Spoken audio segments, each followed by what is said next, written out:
ఊర్లో అర్జున్ అనే చాలా పేద వ్యక్తి నివసించేవాడు. అర్జున్ భార్య రుక్మిణి ఊర్లో వేరే వాళ్ల ఇళ్లల్లో గిన్నెలు తోమే పని చేసేది. ఇక అర్జున్ ఊరి సర్పంచి ఇంట్లో తన గేదెలను చూసుకునే పని చేస్తూ ఉండేవాడు. ఒకరోజు అర్జున్ సర్పంచ్ గేదెలను స్నానం చేయిస్తూ ఉంటాడు. అప్పుడే సర్పంచ్ తన దగ్గరికి వచ్చి, సరిగ్గా స్నానం చేయించు అర్జున్. ఈ మధ్య నేను చూస్తున్నాను, నువ్వు పని చాలా నెమ్మదిగా చేస్తున్నావు. మీరు అసలు ఏం మాట్లాడుతున్నారు సర్పంచ్ గారు? నేను ఎప్పుడు పని నుంచి తప్పించుకోనే లేదు. నాకు తెలుసులే.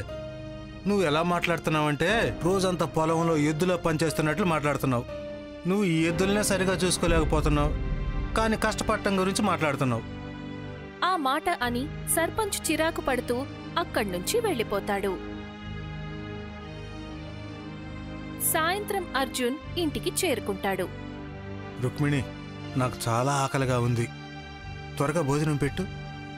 అర్జున్ మాటలు విని రుక్మిణి కళ్లల్లో నీళ్లు నింపుకుని అర్జున్తో ఇలా అంటుంది, ఇంట్లో సరుకులు పూర్తయిపోయాయండి.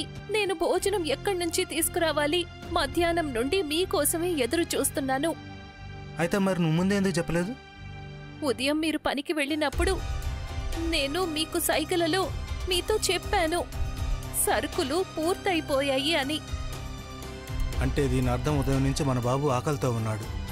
3 గంటల నుంచి ఏడ్చి ఏడ్చి తన పరిస్థితి దారుణమైపోయింది.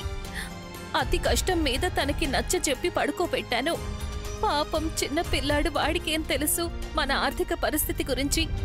నువ్వు ఇంత కష్టపడి వేరే వాళ్ళ ఇళ్లలో గిన్నెలు దోముతున్నావు, కాస్త భోజనం అక్కడి నుంచి తేవచ్చు కదా. గత కొన్ని రోజులుగా నాకు ఆరోగ్యం బాలేదు. ఆ కారణంగా నేను పనికి సరిగ్గా వెళ్ళలేకపోయాను.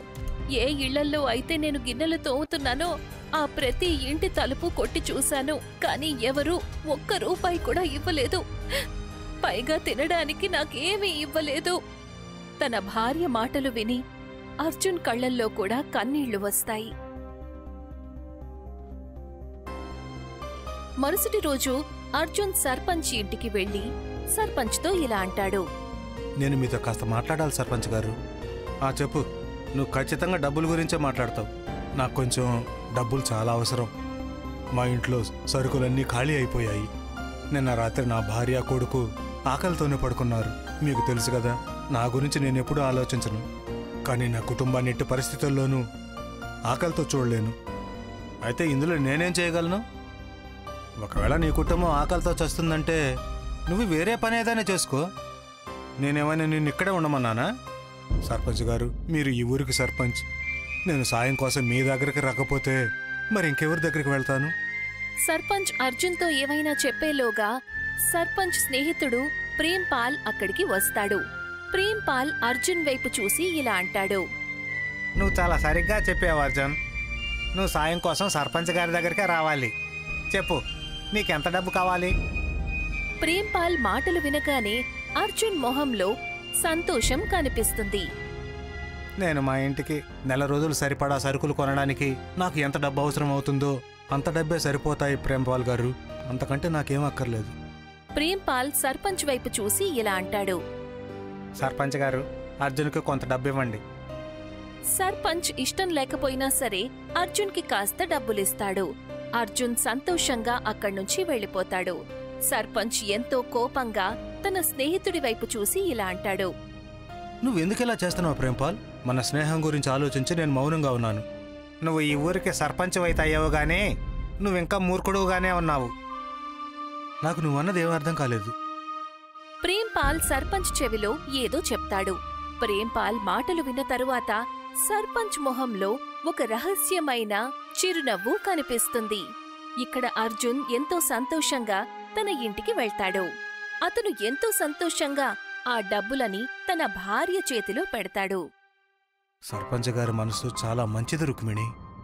మీరు సరిగ్గా చెప్పారండి. నేను చెప్పలేకపోతున్నాను. ఈ డబ్బుల్ని చూసి నేనెంత సంతోషంగా ఉన్నానో. అన్నిటికంటే ముందు నేను బజారుకి వెళ్లి కొన్ని సరుకులు కొనుక్కొని వస్తాను. బాబు నిన్నటి నుంచి ఆకలితో ఉన్నాడు. కాసేపటి తర్వాత రుక్మిణి బజారు నుంచి సరుకులు కొనుక్కుని తీసుకొస్తుంది. సాయంత్రం బాబు అర్జున్ వైపు చూసి ఇలా అంటాడు, నాన్నా, మీరు నాకు మాటిచ్చారు. మీరు నా కోసం కాగితం ట్రైన్ తయారు చేసిస్తారని. ఆ, తప్పకుండా. కానీ నీకు తెలుసా, కాగితం ట్రైన్ తయారు చేయడానికి బోలెడన్ని కాగితాలు అవసరం అవుతాయి. అర్జున్ మాట వినగానే అర్జున్ కొన్ని న్యూస్ పేపర్స్ తీసుకొచ్చి అర్జున్ ముందు పెడతాడు. చాలా బాగుంది బాబు, నీతో పాటు కాగితాలు తీసుకొచ్చావా? సరే, నేను నీకోసం కాగితం ట్రైన్ తయారు చేస్తాను. నీకు తెలుసా, కాగితం ట్రైన్ తయారు చేయడం ఎవరు నేర్పించారో? ఎవరు నాన్నా?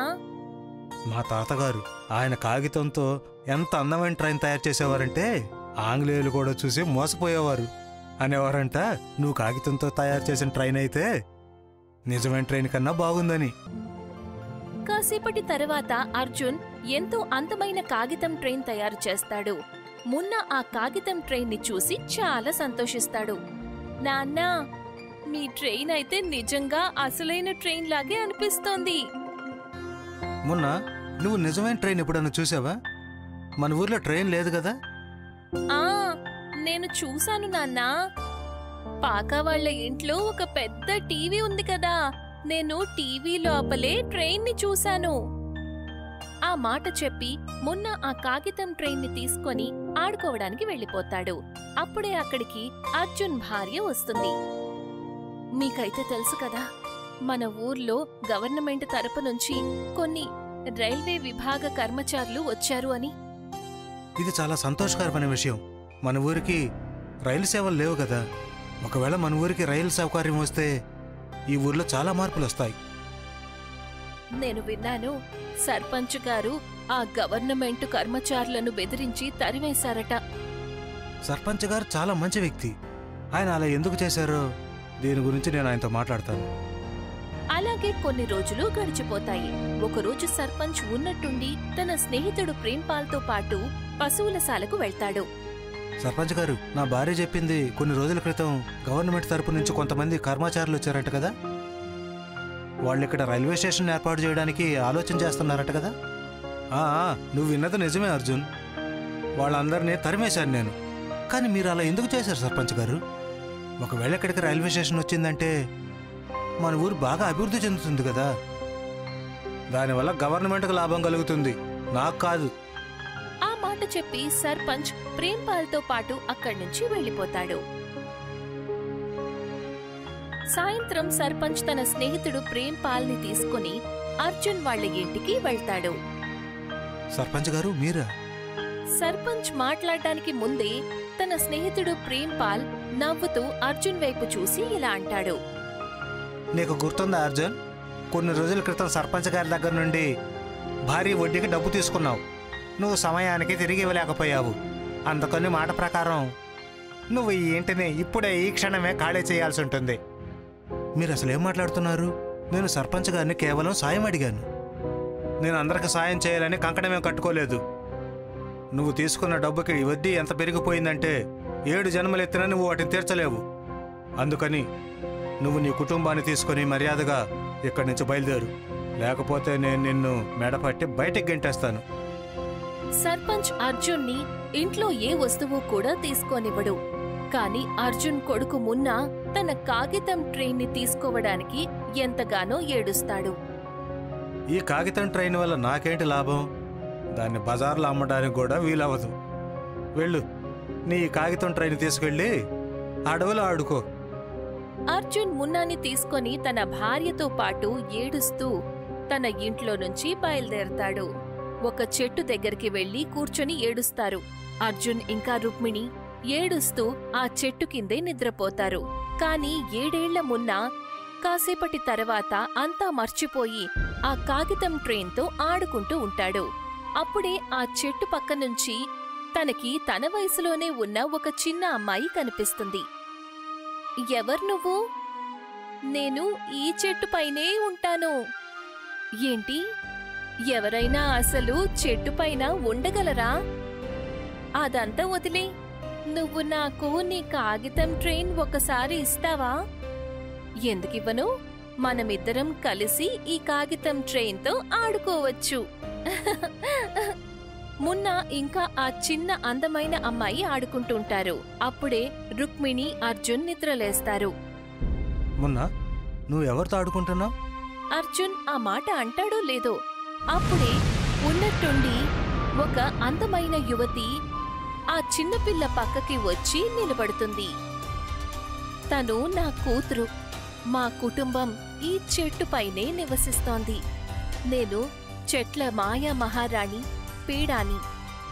అర్జున్ ఇంకా రుక్మిణి ఎంతో కంగారు పడతారు. కంగారు పడకు అర్జున్. నీకు నా పేరెలా తెలుసు? నీకు తెలుసా, మీ తాతగారికి కాగితంతో ట్రైన్ తయారు చేయడం ఎవరు నేర్పించారు? మా నాన్నగారు. మీ తాతగారు తరచూ ఈ చెట్టు దగ్గరే కూర్చొని కాగితంతో బొమ్మలు తయారు చేసేవారు.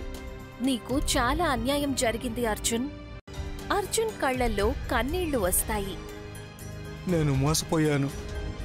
నువ్వేమీ కంగారు పడకు. వాళ్ళు చేసిన దానికి వాళ్ళు శిక్ష అనుభవిస్తారు. వాళ్ళు నీ నుండి నీ ఇంటిని లాగేసుకున్నారు. నేను నీకు నీ చేత్తో తయారు చేసిన ఇల్లు ఇస్తాను.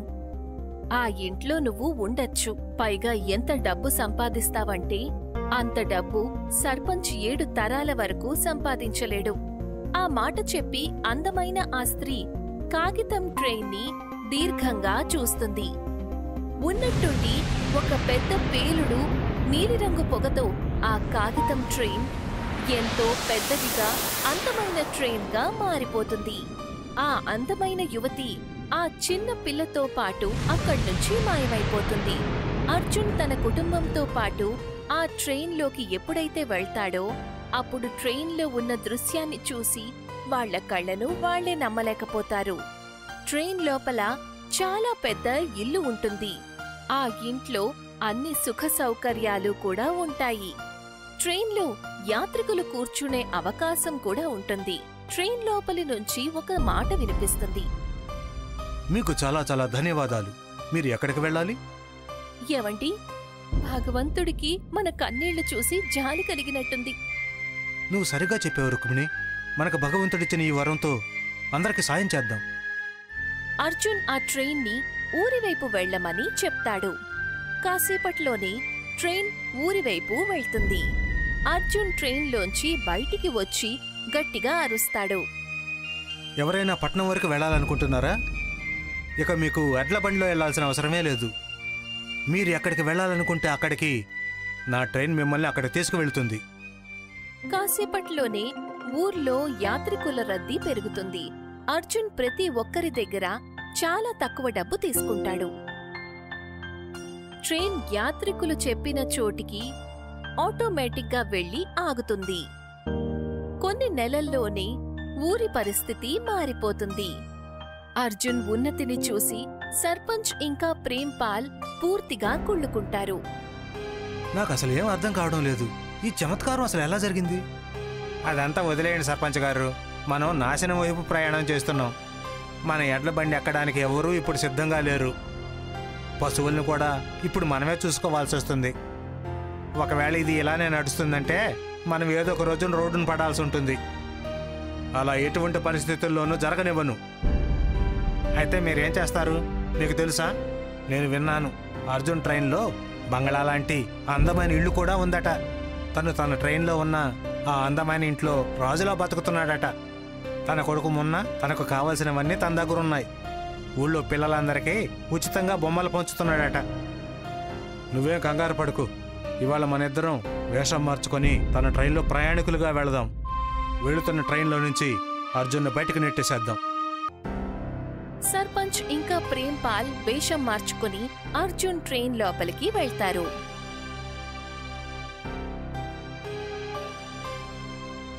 ట్రైన్ యాత్రికులందరినీ దించేసిన తరువాత సర్పంచ్ ఇంకా ప్రేమ్పాల్ని ఒక ఎడారి దగ్గరికి తీసుకువెళ్తుంది. సర్పంచ్ అర్జున్ వైపు చూసి ఇలా అంటాడు. మేమేమి ఇక్కడికి తీసుకురమ్మని చెప్పలేదు. నాకు తెలుసు మీరిక్కడికి ఏ ఉద్దేశంతో వచ్చారో. నా ఇంటిని లాగేసుకున్న తర్వాత కూడా మీ ఉద్దేశం మారలేదు. నువ్వేం చెప్పాలనుకుంటున్నావు? నువ్వేమనుకుంటున్నావు? నువ్వు రూపాన్ని మార్చి నా ట్రైన్ ఎక్కితే నాకు తెలియదు అనుకుంటున్నావా? నా ట్రైన్లో ఆటోమేటిక్ సిస్టమ్ ఉంది. ఏ వ్యక్తి అయినా చెడు ఉద్దేశంతో నా ట్రైన్లో కనుక ఎక్కితే తన మనసులోని మాటలను నాకు చెబుతుంది. నువ్వు నన్ను బయటకు తోసేయడానికి ఎక్కావు కదా. మమ్మల్ని క్షమించు అర్జున్. నన్ను కూడా క్షమించు అర్జున్. నేను మీ ఇంటికి తిరిగి చేయడానికి నేను సిద్ధంగా ఉన్నాను. అది నేను తప్పకుండా తీసుకుంటాను. కానీ మీ ఇద్దరిని శిక్షించిన తర్వాత ఇక మీరు జీవితాంతం ఈ ఎడారిలోనే ఉండాల్సి ఉంటుంది. ఇక్కడి నుంచి బయటపడే దారి కోసం వెతుకుతూ ఉండండి. కాసేపట్లోనే ట్రైన్ ఊరికి చేరుకుంటుంది. అర్జున్ ఇవాల్టికి తన మాయా కాగితం ట్రైన్ ద్వారా అందరికీ సాయం చేస్తూ ఉంటాడు. విలాసపూర్ అనే ఒక అందమైన గ్రామం ఉండేది. అందరి ఇల్లులు గట్టివి కాకపోయినా అందరి మనసులు స్వచ్ఛంగా ఉండేవి. ఎప్పుడూ అక్కడ హడావిడిగా ఉండేది. ఎక్కువ గ్రామ ప్రజలు సంపాదన చేయడానికి సిటీకి వెళ్ళిపోయేవారు. ఇంకా నెలకి 1-2 సార్లు మళ్ళీ తిరిగి గ్రామానికి వాళ్ళ ఇళ్లకు తిరిగి వచ్చేవారు. ఇంటి మహిళలు చిన్న చిన్న పనులు చేసి ఇంటి ఖర్చులు నడిపేవారు. బాబు మోను, ఎక్కడికి వెళ్తున్నావు? ఇంటికి వెళ్ళిపో. తుఫాను రాబోతుంది. ఇంకా వర్షం కూడా పడేటట్లుంది. ఇవాళ మా నాన్న సిటీ నుంచి మట్టి గల్లా తీసుకుని రాబోతున్నాడు. నేను మాత్రం దానిని నీకు అస్సలు ఇవ్వను. దాన్ని నేనే ఉంచుకుంటాను. అయినా సరే నువ్వు ఇంటికి వెళ్ళు నాయనా. మీ నాన్న నేరుగా ఇంటికి వస్తారు. నువ్విప్పుడు ఇంటి లోపలికి వెళ్ళు. మీ అమ్మతో పాటు ఉండు. ఆ సమయంలో పెద్దగా తుఫాన్, వర్షం పడుతుంది అనే సమాచారం వచ్చింది. అక్కడి ప్రజలందరూ వాళ్ళ ఇంట్లోకి వెళ్లి వర్షం వచ్చి పోవడం కోసం ఎదురు చూస్తూ ఉంటారు. అమ్మా, నాన్న ఎప్పుడు వస్తారు? నేను ఎప్పటి నుంచో నాన్న కోసం ఎదురు చూస్తూ ఉన్నాను. వచ్చేస్తాడు బాబు, నువ్వు కాస్త ఓపిక పట్టు. చూడు, ఆయన మన కోసం చాలా గిఫ్ట్లు తీసుకుని వస్తాడు. కాసేపటి తర్వాత జోరుగా వర్షం కురుస్తూ ఉంటుంది. గ్రామం అంతా మునిగిపోతున్నట్టు అనిపిస్తుంది. అప్పుడే అక్కడికి మోను వాళ్ళ నాన్నగారు వస్తారు. భార్యామణి, మనం ఇక్కడి నుంచి త్వరగా బయలుదేరి వెళ్ళిపోవాలి. లేకపోతే మనం ఇక్కడే ఇరుక్కుపోతాము. ఎందుకంటే వాతావరణ శాఖ నుంచి తెలిసింది, ఇంకొన్ని రోజుల వరకు వర్షాలు కురుస్తూనే ఉంటాయట. అసలు ఆగవట. మనం ఇక్కడే ఉండిపోతే మనకి చాలా ఇబ్బందులు ఎదురవుతాయి. కానీ మనం ఎక్కడికి వెళ్తాం? మన ఇల్లు, సామాన్లు అన్నీ ఇక్కడే ఉన్నాయి కదా. ఇప్పుడు మనకి తినడానికి ఏమీ లేదు. కొంచెం రేషన్ మాత్రమే మిగిలి ఉంది. ఇప్పుడు ఎలాగా? నాన్న, మీరు నా కోసం బొమ్మలు తీసుకొచ్చారా లేదా? బాబు, బొమ్మలైతే నేను నీకు వర్షాలు తగ్గిన తర్వాత ఇస్తాను. కానీ ఇప్పుడు నేను నీకోసం ఒక పెద్ద పుస్తకం తీసుకుని వచ్చాను. అందులో నువ్వు నీ కోరికలన్నీ రాసుకో. వాళ్ళు మాట్లాడుకుంటూ ఉంటారు. అప్పుడే వాళ్ళని గుమ్మడు బాబాయ్ పిలుస్తాడు. ఓ చంద్రకాంత్ బాబు, గ్రామం వాళ్ళందరూ అవతలి ఒడ్డు వైపుకు వెళ్ళిపోతున్నారు. వర్షం తగ్గే వరకు అక్కడే ఉండబోతున్నాం. మీ విలువైన సామాన్లు తీసుకొని మాతో పాటు పదండి. కానీ మనం అక్కడ ఎలా బ్రతకాలి? మనం అక్కడ ఏం చేద్దాము? నువ్వు కేవలం మీ ఇంట్లో విలువైన వస్తువుల్ని తీసుకునిరా. ఇంకా రేషన్ ఏమైనా ఉంటే తీసుకునిరా. మాతో పాటు నువ్వు అక్కడికి పదా. అప్పుడే మన ప్రాణాల్ని కాపాడుకోగలం. లేకపోతే నది నీళ్లతోని మన ఊరు మొత్తం కూడా మునిగిపోతుంది. మన ప్రాణాలు కూడా మిగలవు. చంద్రకాంత్, అతని కుటుంబం ఇంకా విలువైన సామాను తీసుకుని బయలుదేరతాడు. మోను అతనితో పాటు పుస్తకాన్ని కూడా తీసుకుంటాడు. బాబు, నీ పుస్తకాన్ని నాకివ్వు, లేకపోతే నీ పుస్తకం నీళ్ళలో తడిసిపోతుంది.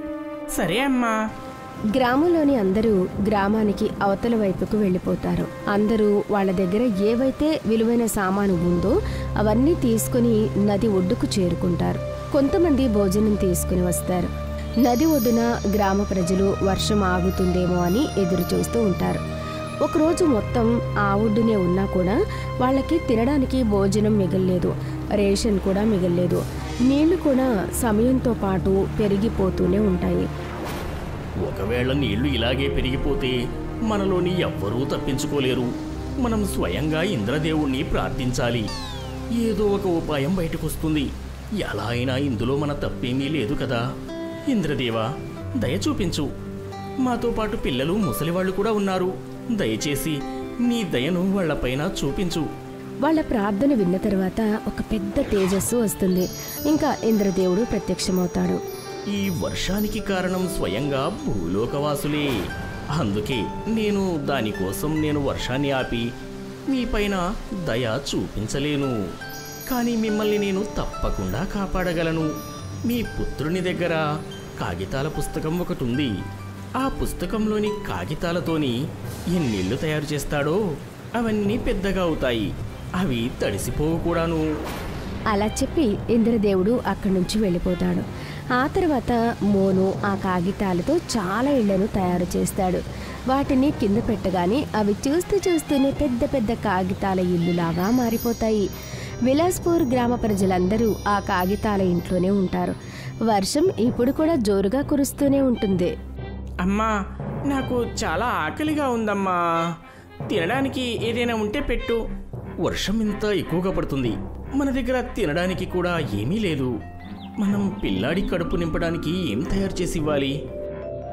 చంద్రకాంత్ గుమ్మడి తాత ఇంటికి ఎలాగోలా వెళ్తాడు. ఏమైంది చంద్రకాంత్ బాబు, ఇంత వర్షంలో బయటకెందుకు తిరుగుతున్నావు? ఏం చెప్పాలి బాబాయ్, నా కొడుకు నా భార్య ఆకలితో అలమటించిపోతున్నారు. మనం భోజనానికి ఏదైనా ఏర్పాటు చేయకపోతే ప్రమాదం వస్తుందేమో. ఎలాగోలా మన ఇంట్లోకి వర్షం అయితే రావడం లేదు కదా. మన అసలు ఇళ్ళు కూడా వర్షంలోనే మునిగిపోయాయి. గ్రామంలో ఉన్న నా ఇంట్లో బియ్యం ఇంకా కొన్ని మసాలాలున్నాయి. ఎలాగోలా అక్కడికి వెళ్దాము. అది కొన్ని రోజుల వరకు భోజనం సరిపోతుంది. నేను సిటీ నుంచి తెచ్చిన బ్యాగ్ కూడా ఆ ఇంట్లోనే ఉంది. మనం అక్కడికి వెళ్ళి మన కోసం ఏదైనా ఏర్పాట్లు చేసుకుంటే బాగుంటుందేమో. ఉరుములు మెరుపులు ఉన్న వర్షంలో వాళ్ళిద్దరూ వాళ్ళ ప్రాణాలను కాపాడుకొని వాళ్ళ గ్రామమైన విలాస్పూర్కి చేరుకుంటారు. అక్కడికి వెళ్ళిన తర్వాత వాళ్ళకి తెలుస్తుంది వాళ్ళ గొంతు వరకు నీళ్లు నిండిపోయాయి అని. ఇక్కడ పూర్తి గొంతు వరకు నీళ్లు నిండిపోయి ఉన్నాయి. మన ఇంట్లో మిగిలి ఉన్న రేషన్ కూడా తడిసిపోయి ఉంటుంది. ఇప్పుడు ఏం చేస్తాము? మనం ఇక్కడి నుంచి తిరిగి వెళ్ళిపోవడమే మంచిది. లేదు బాబు, నేను ఆ సరుకులన్నిటినీ కూడా పైన సీల్డ్ కవర్లోని ఇంటిపై పెట్టాను. మనం ఒకవేళ ఆ ఇంటికి వెళ్ళి ఆ డబ్బాని తీసుకుని వస్తే మన పని అయిపోతుంది. ఆగండి, నేను వెళ్ళి తీసుకుని వస్తాను, మీరు ఇక్కడే ఉండండి. చంద్రకాంత్ గుమ్మడి బాబాయి వాళ్ళ ఇంటికి వెళ్ళి ఆ నీళ్లలో తేలుతున్న రేషన్ ఉన్న ట్యాంక్ని తీసుకుని బయటకు వస్తాడు. గుమ్మడి బాబాయ్ ఇంకా చంద్రకాంత్ రేషన్ ఉన్న ఆ డబ్బాని తీసుకుని కాగితాల ఇంటి దగ్గరికి వెళ్తారు. వాళ్ళ చేతిలో రేషన్ చూసి గ్రామ ప్రజలందరూ చాలా ఆనందపడతారు. ఈ బియ్యంతో మనం కిచడీ చేసుకుని తినొచ్చు. వాటితో మనం ఇక్కడ ఇంకొన్ని రోజులు హాయిగా బతకొచ్చు. ఇంకా అందరి కడుపు కూడా నిండుతుంది. 2 రోజుల తర్వాత వర్షం కాస్త తగ్గుతుంది. వర్షం కాస్త తగ్గినట్లు అనిపిస్తుంది.